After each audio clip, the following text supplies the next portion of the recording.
ரஜினிகாந்தின் மன்னன் படத்தில் வாலி எழுதிய அந்த அசுர தாலாட்டு, இளையராஜாவை அளவைத்த தாய் பாச பின்னணி.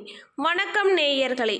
தமிழ் திரையுலகில் தாய்ப்பாசத்தை சொல்லும் எத்தனையோ பாடல்கள் வந்திருக்கலாம். ஆனால் சூப்பர் ஸ்டார் ரஜினிகாந்த் நடிப்பில் இயக்குனர் பி. வாசு இயக்கத்தில் வெளியான மன்னன் திரைப்படத்தில் இடம்பெற்ற அம்மா என்றழைக்காத உயிரில்லையே, அம்மா உன்னை வணங்காத உயர்வில்லையே என்ற பாடலை மிஞ்ச இன்று வரை ஒரு பாடல் பிறந்ததே இல்லை என்றுதான் சொல்ல வேண்டும்.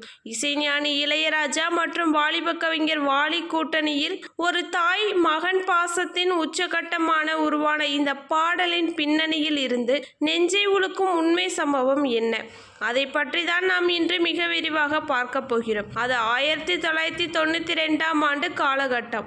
மன்னன் திரைப்படத்தின் கம்போசிங் பிரசாத் ஸ்டுடியோவில் விறுவிறுப்பாக நடந்து கொண்டிருந்த அந்நல்ல நேரம். படத்தில் கதாநாயகன் ரஜினிகாந்த் நோய்வாய்ப்பட்டிருக்கும் தனது தாயை நினைத்து உருகி பாடும் ஒரு மாபெரும் எமோஷனல் காட்சி அங்கு தேவைப்பட்டது. இயக்குனர் பி. வாசு காட்சியின் தீவிரத்தை விவரித்தார். இதற்காக இசைஞானி இளையராஜா தனது ஹார்மோனியத்தில் ஒரு உன்னதமான நெஞ்சை கிள்ளும் சோக ராகத்தை மீட்டினார். அந்த மெட்டை கேட்ட கவிஞர் வாலி சில நிமிடங்கள் அமைதியாக தனது சொந்த தாயின் நினைவுகளில் மூழ்கிறார். வாலியின் தாய் அவர் இளம் வயதாக இருக்கும் போதே மறைந்தவர்.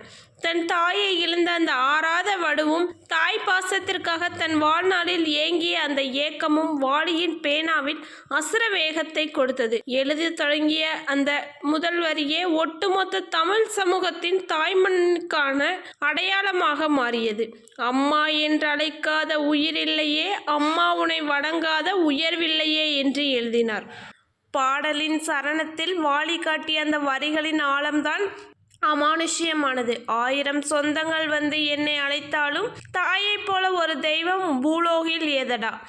தன் உதிரத்தை பாலாக தந்து என்னை வளர்த்தவள், அவளின் பாதமே எனக்கு மோட்சமடா என்று எழுதி முடித்தார். இந்த வரிகளை கம்போசிங் அறையில் எழுதி முடித்துவிட்டு கவிஞர் வாலி நிமிர்ந்தபோது அவரது கண்களிலிருந்து கண்ணீர் தார தாரையாக வழிந்து கொண்டு ஓடியது. இதை பார்த்த இசைஞானி இளையராஜா உடனடியாக தன் இருக்கையை விட்டு எழுந்து வந்து வாலியை கட்டிப்பிடித்து தானும் கண்ணீர் வடித்து அழத் தொடங்கினார்.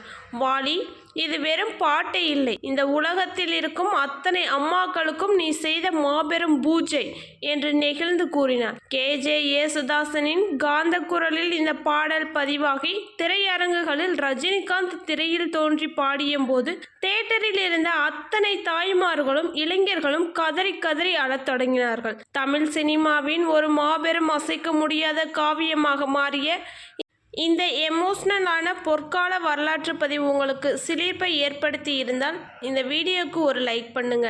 அது மட்டும் இல்லாமல் இப்படி இன்ட்ரெஸ்டான சினிமா சம்பந்தமான அனைத்து தகவல்களையும் நீங்கள் உடனுக்குடனே தெரிஞ்சுக்க மறக்காமல் நம்ம சேனலை சப்ஸ்கிரைப் பண்ணி ஃபாலோ பண்ணிக்கோங்க. நன்றி, வணக்கம்.